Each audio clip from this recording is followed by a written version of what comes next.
Good morning, and welcome to Connections Radio Show, where we talk about ideas that matter.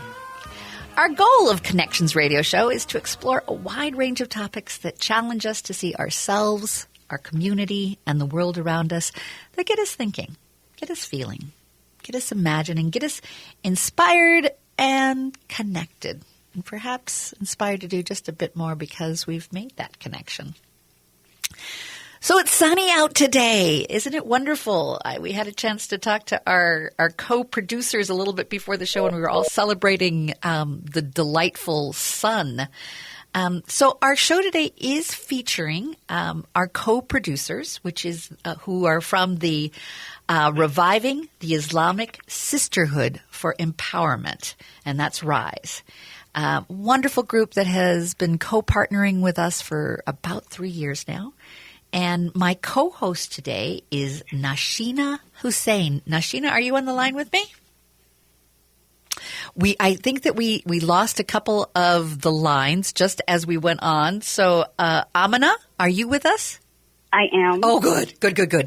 Amina Gauss is a volunteer with RISE. And you do a lot of community development work as a volunteer, don't you? Yes, I help encourage the work that RISE does throughout the community. And you're considered one of the sheroes. I am. Yeah. Yes. Well, the Reviving the Islamic Sisterhood for Empowerment has been wonderfully vital in creating an opportunity for women to work together for what they believe in. I'm looking over at my technical producer. Do we have Nashina? Oh, we've got a thumbs up. Nashina, my co-host and executive director of the Reviving the Islamic Sisterhood for Empowerment. Welcome. Glad you're back. Glad we got you back. Good morning, Lori. Thanks for having me. Hi, Amina. I'm sorry I got dropped off. Digital. Love it. Love technology. It's all right. I heard it. Just as we were going to music, I could hear this click, and I'm like, oh, this is not good. I'm going to have to do a little bit more of an introduction, I think, as we wait to get you back. My co-host and dear friend, Nashina Hussain. So, what I really love, Nashina, is that you've created for each of the shows and encouraged a check-in at the beginning of the show. How are we all doing? What's going on? I mean, I don't know if we thought back in March when we did our check-ins that we would still be doing check-ins in December. I know. I mean, can you believe we had January, February, and then COVID? Yeah. It was like, that's been our year. Yeah. And it's like, and in some ways it's like it never ends. It's like we've lived 5 years in one. It's like a Groundhog's Day feeling over and over. Yeah. And so many people are like finding amazing things to do for house projects. I think Menards is really getting the boom of, and we're all kind of finding, well, why don't we work on this now? Yeah. But tell me what you think is going on with RISE and community and everybody. How are we all doing in December? Yeah, I mean, I think personally, we're taking it really serious. This pandemic has been very challenging for all of us. We're seeing cases rising. We're seeing just such a toll it's playing on our healthcare system. The disparities are quite obvious, and the people that we have in office are just not doing a good enough job in they're actually trying to spread it. It seems like with holiday parties and more rallies. It's just it's super spreaders, and it's not a joke. I know plenty of frontline workers who are struggling, right? And we're not talking just about what's happening in the hospitals, but what's happening on the education front with our kids and our students and our school systems, all the way to what's happening in small businesses. And I think we're seeing a huge gap and disparity of small businesses that are owned by people of color, women of color, Black and Indigenous communities are really, really hit hard during all of this. And although there are, all types of aid out there, it's not getting to our communities, and that's been quite challenging to be able to like connect people with the right resources. Amina, how are you doing? I'm doing well now. Thank you for asking. It's it's a challenging time. I mean, we just came out of Thanksgiving, and some in our community hunkered down and did not invite 40 people over. And others did not. I mean, how did you feel going through Thanksgiving and moving now into our December? Well, first of all, Lori, I just want to thank you for having me on your show. I didn't get a chance to say that earlier. But I mean, it was really difficult for me personally because, just like everyone else, we were trying to figure out how to navigate this Thanksgiving without the family and everything. But then I thought back to how we celebrated our holy month of Ramadan. And so, I mean, and that was back in May, and we were actually thinking of how do we even approach it, not being able to go to the mosques and not being able to pray in congregation, the mosques closed and everything.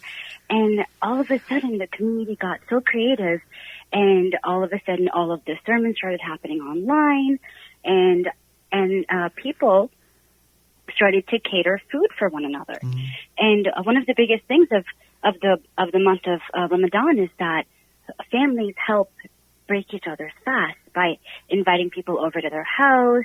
There's fundraising dinners, and there's so many different things where people gather to break their fast together for 30 nights every single day of the month of Ramadan. And so when people got creative, there were opportunities actually. There was a group that actually was hosting people to come over and create boxes to take to their friends and their family. Mm-hmm. And so either people got those deliveries or they got food dropped off. And it was just, there were also driveway meetups. Nice. Like there was a socially distanced driveway meetups where there were chairs on people's driveways, and it was, the community got really creative and things happened, and we didn't have to worry about, how it normally looks because we were able to work around that and still make it festive and get together and have that harmony. And that was in May. Yeah. And now moving into December, is there still that sense of, how can we keep getting creative, or are people getting, tired, or is there fatigue setting in? Is there both creativity and, is there pendulum swing, or is the energy still up for looking at how to, now we've got some history behind us on how to do this. We got this. We can move forward. What are your thoughts?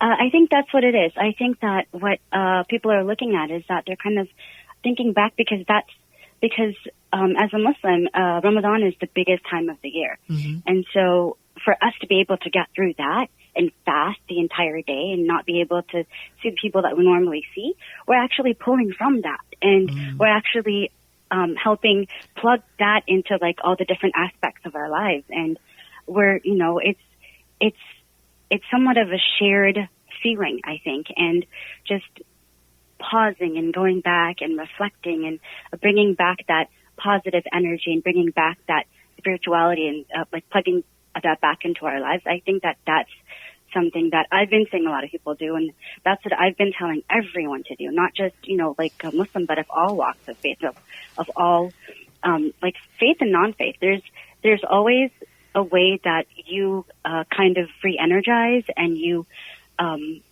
you kind of pull your core out and you draw from that and you regroup yourself and you regather. And I think that as long as people kind of get back to that there's nothing really to fear, even though it is tiresome and it's hard not to see everyone. I think that just kind of going back from that, going back to that, it's not that hard. It's not that hard. And that's what I've been doing. And I've been seeing a lot of people doing that too. So that's really been helping a lot. I heard on the news a group that are proposing masks as a symbol of love, and Oh. and how can we go away from it being something like, you can't tell me what to do, to I'm wearing this because I love you. I'm wearing this because I love my community. Absolutely. And that's what I hear in you is like, it isn't that hard. There's some things that we can do. And did you find that Ramadan had a different spiritual feel to it for you because we needed to all, be isolated in some ways, but yet still needed to find connections? Oh, definitely. I was actually looking forward to Ramadan because, unfortunately, last November my dad passed away, and so it was just a way for me to get back into the swing of things and come back to my spiritual core. And when that wasn't there for me, I was like, I don't know what the rest of the year is going to look like for me. But then when all of these different imams and all of these different mosques, they started putting their sermons online and having nightly reminders and, just all of the Zoom calls and just different groups of people, even just creating Zoom calls together, that it took the fear out of the loneliness for me, if that makes sense. Absolutely. Yeah. And another thing, I'm so glad that you brought up the masks. One thing that really helped me, just recently I saw it actually on the Minnesota Department of Health website, if I'm not mistaken. They actually put out a flyer saying, my mask protects you and your mask protects me. Yes. And so I've been sharing that, and that's also a really great reminder as well for me and for other people. It's wonderful how the messaging has been, developing, from, first wearing the masks, then creating the mask. And now it's an opportunity to share something, again, what we believe in. And, after I saw that commercial, I ordered like 6 masks that says love on it, just because I want that out there. I want. Go for it. One more thing I wanted to add, Lori, was I noticed that people are really finding joy in putting up their decor earlier than they have in the past. Like right after Halloween. Yes. And to be honest, driving through the neighborhoods has actually, I don't know, we don't celebrate Christmas, but just seeing all the lights and decor actually has made me feel a little bit more happier because it's so festive and it's so pretty, and it is a very much joyful time of the year, and I think we do need that, whether it's from our own faith traditions or others, but the lights and just the casual drive through the neighborhood has actually been kind of nice. Well, it's getting to be the darkest time of the year, so to celebrate light, by putting lights up, whether it's to celebrate Christmas or Druids and solstice or whatever that needs us to be able to create a joy, I think is important. It's like we're fighting the darkness, and in fighting the darkness, it takes on such a deeper metaphor. In fighting the darkness and in how we've needed to survive a pandemic, an economic downturn, a social justice, racial justice confrontation. It's been dark. It's been a dark year, and seeing light and. I almost feel like it's, Horton finds Whoville. I mean, we're all the things about Christmas and holidays and December and all of that has been very materialistic in the past. I think we're looking at, wait a minute, it's about connection. Yeah. It's about deeper connection. It's about, caring about our home and caring about our family and caring about our friends. Yeah. And, it's a wake-up call as well. Yeah. Well, let's continue this. I have to take a break, but let's come back and talk more about, what are some things, I'm glad that you're finding joy in the lights of your neighbors, but I think there's other things that you all can teach us about the holidays and what we can do and what you learn through Ramadan. I'd like to continue that conversation of our spiritual opportunity during this time that you discovered that you can share with us. So let's look forward to that for the next segment. And I want to make sure folks know, if you want to learn more about the wonderful work of RISE, you can go to the revivingsisterhood.org. Great group of women that celebrate women leadership and changing the world. So stay with us. We'll be right back.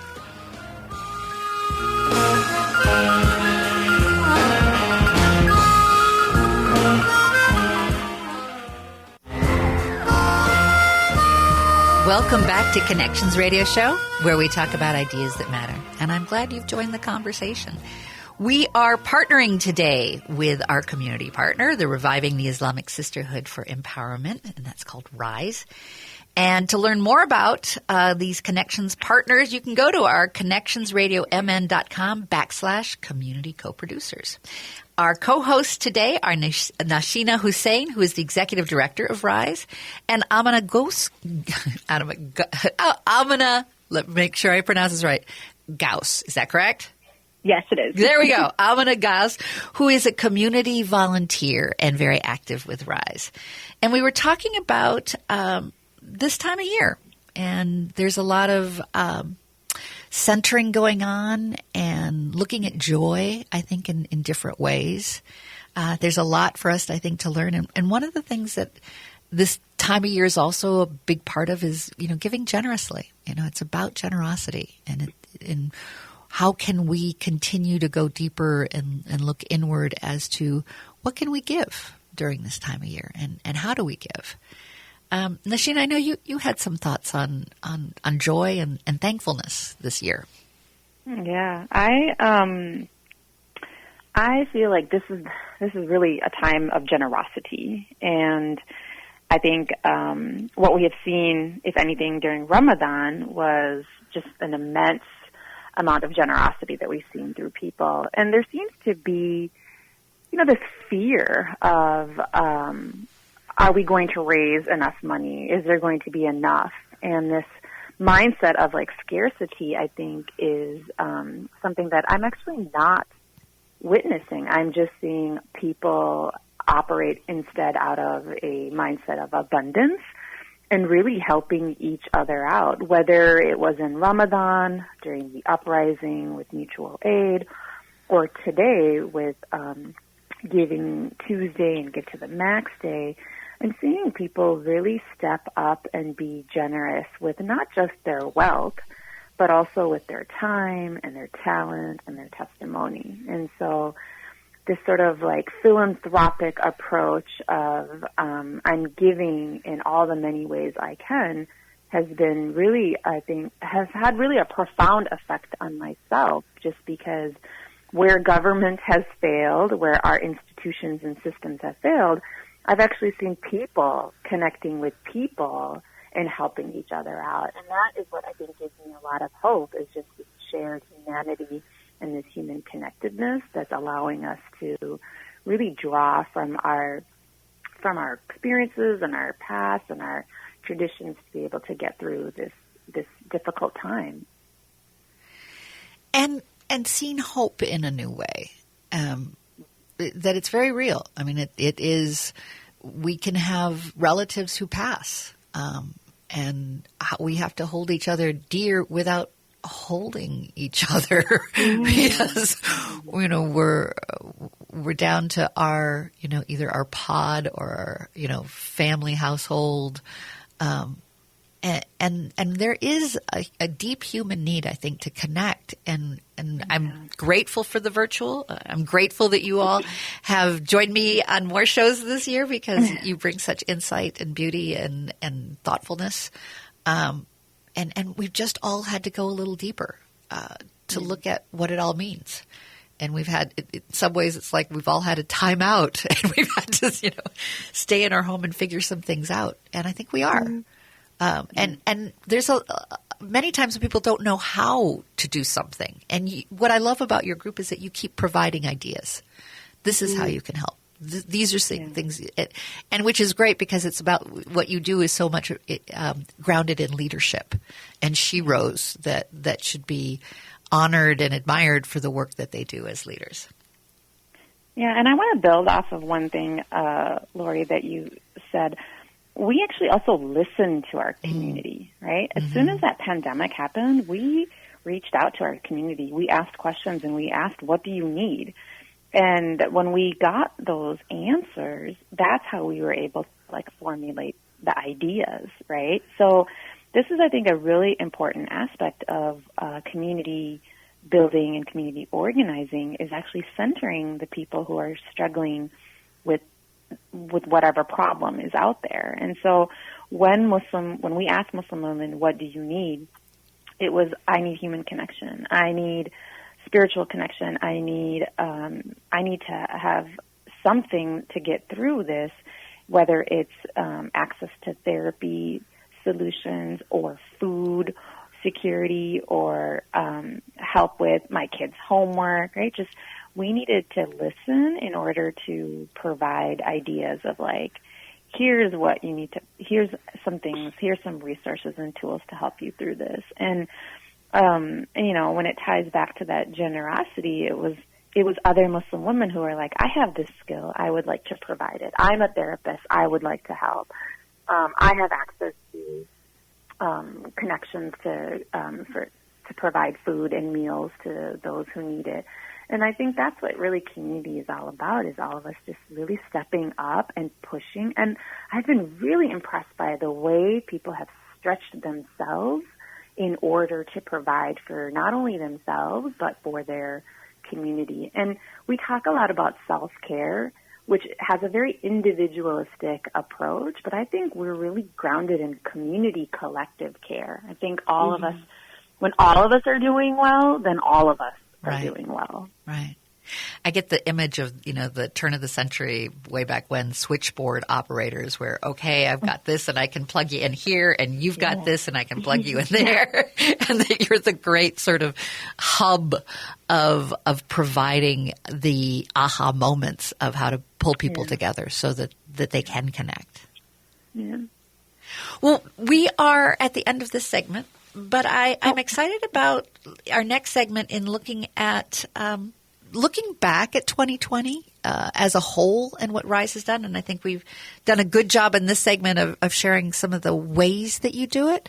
And we can talk more in our next segment about what are those actual accomplishments that you're most proud of. So stay with us. Learn more about the good work that RISE has been doing. And we'll also be talking about future ideas. So you're going to stay with us throughout the whole show and learn about where we're going in 2021. So thanks for being with us. Thank you also to Clockwork for sponsoring these great shows. And we'll be right back after a few commercials.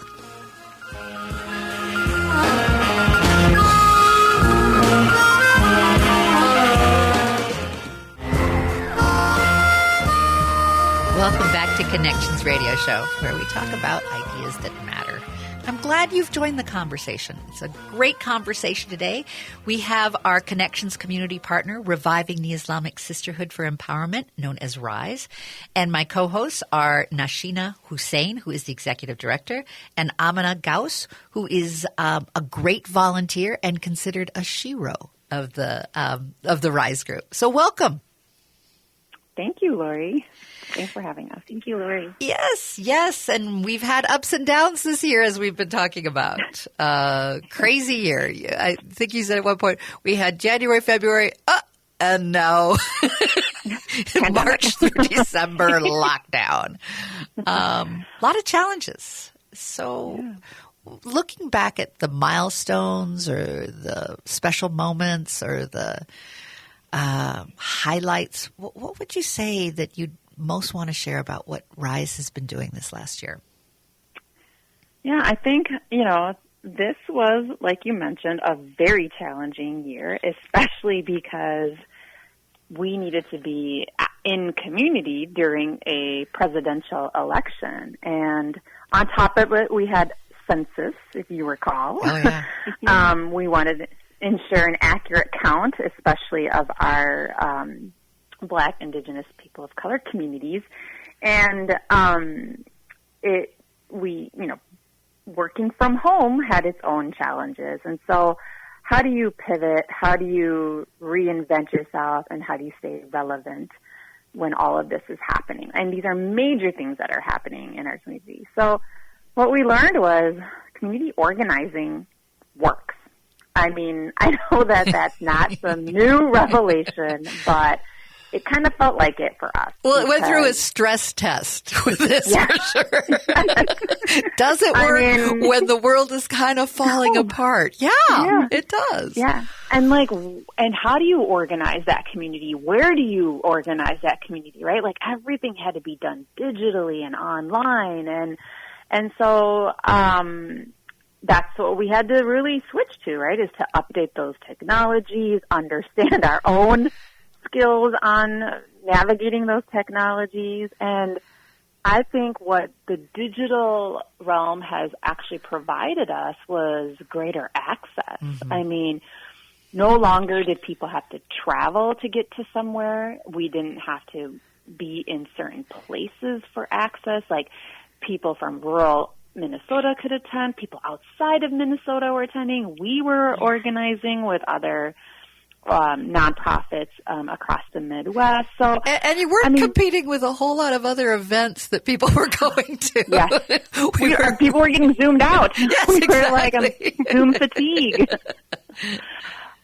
So I think for us, we feel like the silver linings were, one, we're getting fascism out of top government entities.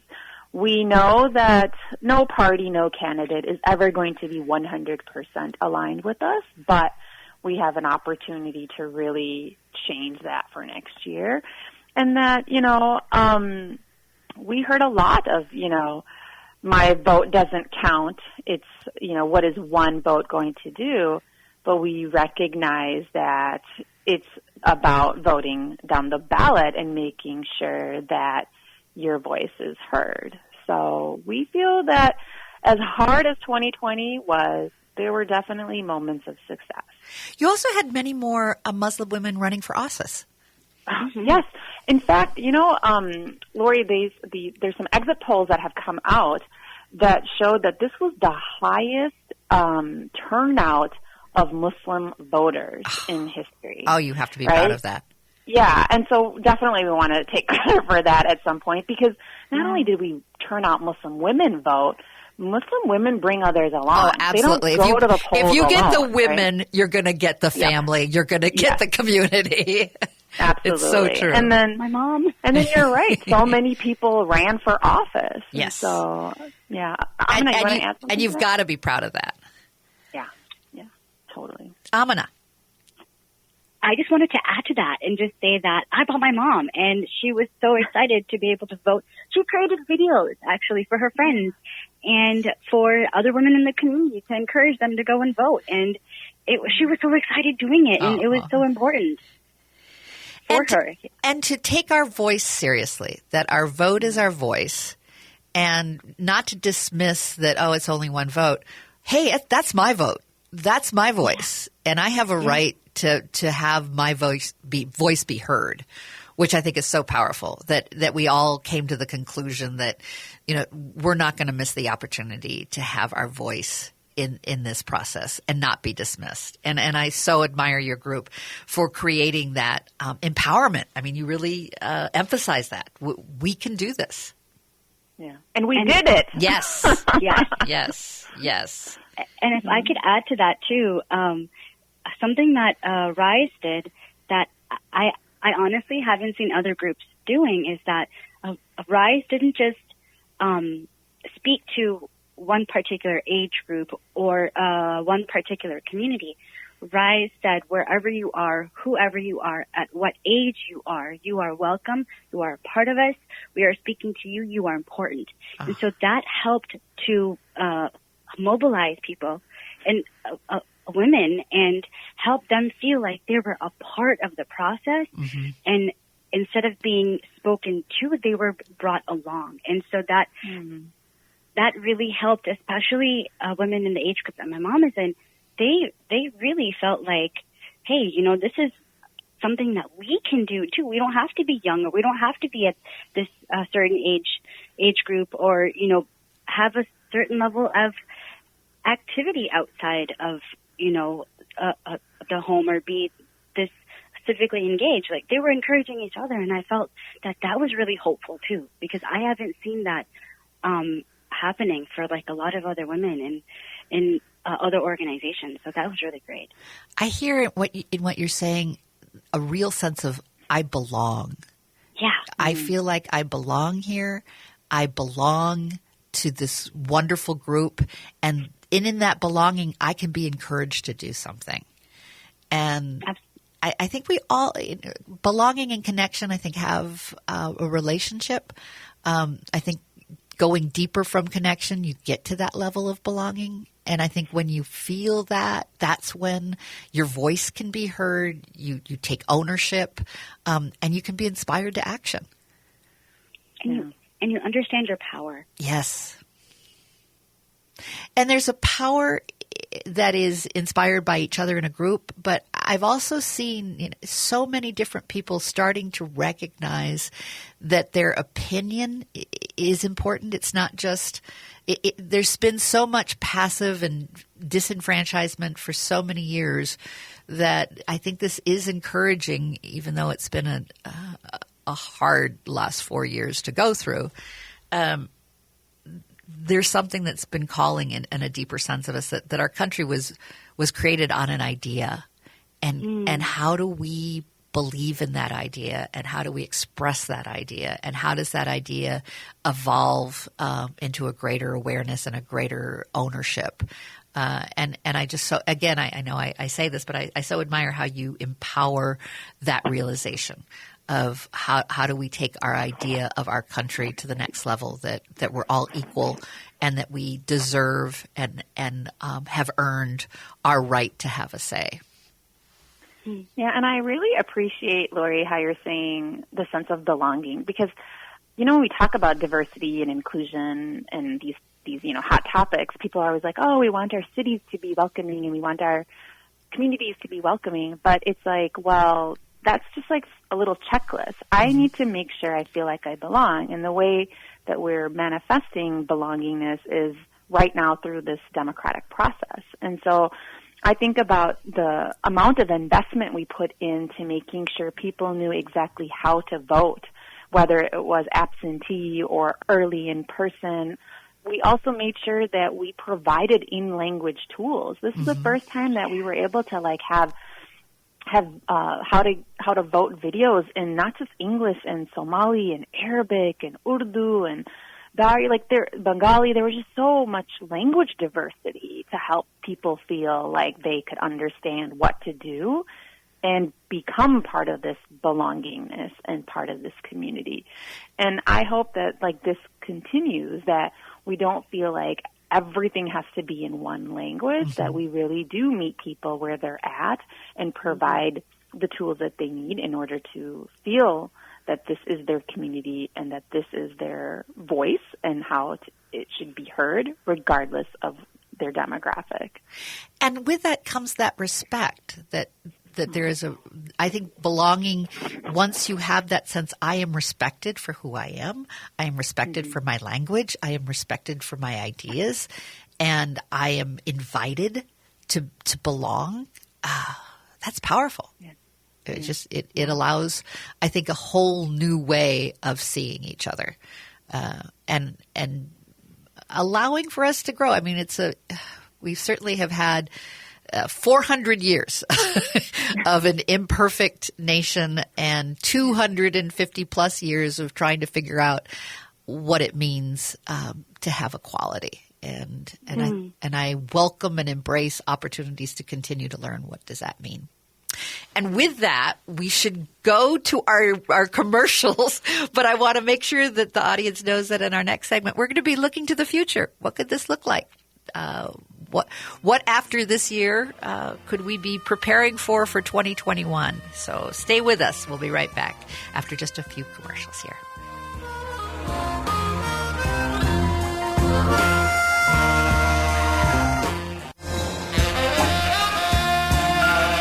Welcome back to Connections Radio Show, where we talk about ideas that matter. And today we have been celebrating our partnership with our community partner, Reviving the Islamic Sisterhood for Empowerment, RISE. Their executive director, Nashina Hussein, also my friend, is my co-host, along with Amana Gauss, who is an active volunteer and a shiro with the RISE group. So welcome. Thanks, Lori. I can't believe this is our last show of the year. I know. It's been great conversations throughout the year, as we've all made our discoveries together. I'm very grateful to have your partnership because it's been it's been a rough one. And we've sort of weathered the storm of this crazy pandemic and social injustices and economic challenges. You've been there, and we so appreciate you bringing your insights to the AM 950 audience. So thank you for that. And as we're looking ahead for 2021, I think the one bright star in the horizon is we're looking at vaccines, but the challenge will be having folks actually take the vaccine. My guess is you might play a role in some of that. And you may have lots of other ideas of what you're looking at for 2021. So what's up? Yeah, so, one, yes, looking forward to this vaccine, absolutely. I think my fear is accessibility. Yep. Again, we've seen so much disparities in healthcare with our communities. And I just am really, nervous about who is going to have access to the vaccine after the frontline and most vulnerable populations receive it. Then, our community is going to receive it adequately and in a timely manner and that. So that does give me a little bit of concern. And you're right, we are going to do what we can in order to continue educating our community around how to keep themselves safe during this time. Even while the vaccine is being distributed and administered, we'll be those sort of trusted navigators between our healthcare officials and government officials and within our community. But I think what we're looking at for next year, Lori, you talked a lot about finding our voice in that voting process, and I really want to build off of that because I think that has been the biggest sort of aha moment of finding that voice and making sure it continues to be amplified. And we talk about political power is not something that is just organized for one vote in November, but it's really throughout the year, throughout the multiple cycles. And so as we approach January and the 2021 session, we're going to build a legislative agenda for our community that is reflective and is addressing the concerns that they have. So we're actually in the middle of surveying Muslim women, asking them what issues they care about. I'm pretty sure most of these issues are going to be surrounding COVID and the pandemic. But really making sure that we show up at the Capitol, we hold our elected officials accountable. Even after the session ends, how do we continue those conversations, continue building off of that power, and really making sure that we build a Minnesota that's equitable for everyone. And so we're excited to see where all of this community organizing takes us next year, and we hope to be partners with you and with other allies to continue this fight for equality and justice. Absolutely. And it's a key year. This is a legislative year, right? Yeah, a budget year. Budget year. Sometimes hard. Yeah. With money. Amina, what are your thoughts? I'm actually really looking forward to all of the new things that RISE does. I think something that I've seen RISE doing, and Noshina, you can correct me if I'm wrong, but when the year starts, there's a plan, but then as the year changes, there's so many different creative things that RISE really listens to, and RISE really has their finger on the beat of the community. And even though something might not be in their plan for the year, sometimes they're able to squeeze out new and creative things, and it's just such a joy to be a part of that and to really take advantage of all the benefit that has to offer. So I'm really looking forward to that kind of year and just, learning more, because every time that I am engaged in a RISE event or an online event, an in-person event, just these conversations, I learn so much, and I'm able to bring in more people to also learn and benefit. And then they're able to bring more and more. And then the community builds and learns and grows together, and it's just such a beautiful feeling to walk away from something so positive. So I'm just really looking forward to having a positive experience this next year. I mean, RISE did such a great job this year with the pandemic, no less, So I'm just really looking forward to what's to come in this next year, and hopefully we'll have some sort of immunity in starting off to kind of ease our stressors and see each other's faces again. Well, it's interesting. I've had this feeling about the mask. We have a mask that we put on to keep ourselves and our family and friends, safe. But there's also another mask, of our facade that seems to have come down during this time. We've all had to be so much more real. That there's no facade that you can really do through this period. And I think what's been revealed is that enthusiasm and that joy is contagious, that's powerful, that what you have created with your enthusiasm draws, and then people are attracted and then get to that sense of their voice is important and belonging. But it all starts with that enthusiasm. It all starts with that joy. Yeah. I'm sorry, Noshina, go ahead. I was just going to say that it wasn't joyful in the beginning, yes. Lori. It was really tough, right? We were, for myself, I had started seeing a therapist just because I was like, I can't handle this. There's just so much trauma in the community, and I don't know how to navigate this, and I need help. And so I think, a lot of us are still in that predicament, and some of us are just really struggling to, get out of bed and do work, and then others are like, okay, well, this is the new norm, and so we're going to have to adjust and move through this. And I personally feel like I'm at a space now that I know what needs to get done, and I'm going to just rely on all these wonderful sisters in my community to help us get through that. And again, I love reiterating that, we bring others along. And with that, we've got 30 seconds. So thank you so much for all that you do. I'm excited for the year to come and what will evolve and get revealed in 2021. And thank you for all that you do for the community. We so appreciate having you share your stories with our AM 950 audience. You've made a difference, and you've been powerful, and we're going to get through this together. Thanks.